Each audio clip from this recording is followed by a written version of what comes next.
আজ আর কোনো দুঃখ নেই, কারণ আমি মেনে নিয়েছি আমার কপালে কোনো সুখ নেই। বিশ্বাস যতবার করেছি ততবার কেউ না কেউ ঠকিয়ে চলে গেছে। আমি প্রয়োজনে সীমাবদ্ধ, কারোর প্রিয় হয়ে ওঠার সামর্থ্য আমার নেই। একদিন প্রিয় মানুষগুলো হয়তো আমাকে বুঝবে, সেই দিন আমি আর থাকবো না এই শহরে। আমার ভিতরের কষ্টগুলো লুকাতে আমার একটা মিথ্যা হাসি যথেষ্ট, কারণ কেউ কখনোই আমাকে বুঝতে চাইবে না। যাকে মন থেকে অনেকটা আপন ভাবা হয়, তার অবহেলা সহ্য করা সত্যি খুব কষ্টকর। জীবনটা বড় অদ্ভুত, কেউ আসে কেউ যায়, কেউ থাকে জীবনের পুরো অধ্যায়, আবার কেউ থাকে স্মৃতির পাতায়। হয়তো পরিস্থিতি এই মুখটা থেকে হাসিটা কেড়ে নিয়েছে, নয়তো একটা সময় ছিল কাঁদতে থাকা মানুষগুলোকেও হাসাইতে হাসাইতে পাগল করে ফেলেছি। ওয়াশরুমে গিয়ে কেঁদে আবার ফ্রেশ হয়ে হাসি মুখে বের হওয়া মানুষগুলো জানে কিভাবে কষ্টগুলো বুকের মধ্যে চেপে রেখে মিথ্যা হাসি দিয়ে সবাইকে বলা যায় আমি বেশ ভালো আছি। অবহেলার সম্পর্ক ত্যাগ করা উচিত, হোক সেটা ভালোবাসা কিংবা বন্ধুত্ব। আমি সেই গল্পের বই যা সবাই পড়তে পারে, কিন্তু অর্থ বোঝার ক্ষমতা কারো নেই। মানুষ কথা দেয় শুধুমাত্র মুহূর্তটাকে সুন্দর করার জন্য। টাকায় ভরা হাতটা চেয়ে বিশ্বাসে ভরা হাতটা অনেক দামি। এই সময়ে পুরনো সম্পর্কগুলো ভেঙে যায় নতুন কেউ এলে। আমি ঠকে গেছি তার অভিনয়ের কাছে, তাই আজ হারিয়ে গিয়েছি একাকিত্বের শহরে।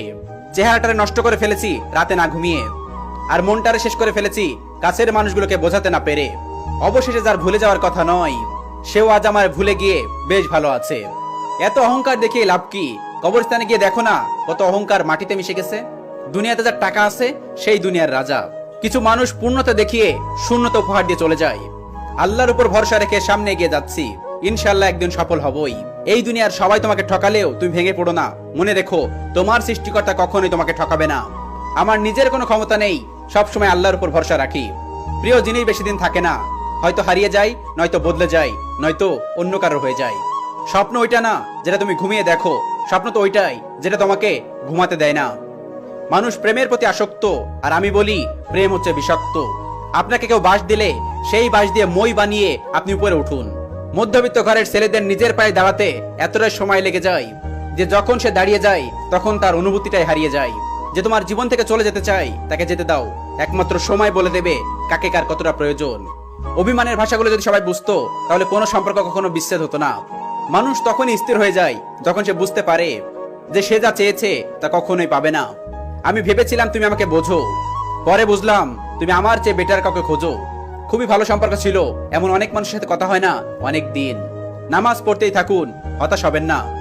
বিশ্বাস রাখুন আল্লাহর উপর, কষ্ট দূর করবে ইনশাআল্লাহ।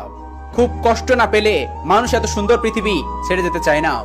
যে তোমার 2 পয়সার গুরুত্ব দিবে না, তার গুরুত্ব তোমার লাইফে 1 পয়সা হওয়া উচিত না। পৃথিবীর সবচেয়ে খারাপ অনুভূতি হলো মাঝরাতে কাউকে মিস করা। কষ্ট লুকিয়ে থাকতে জানি, কষ্ট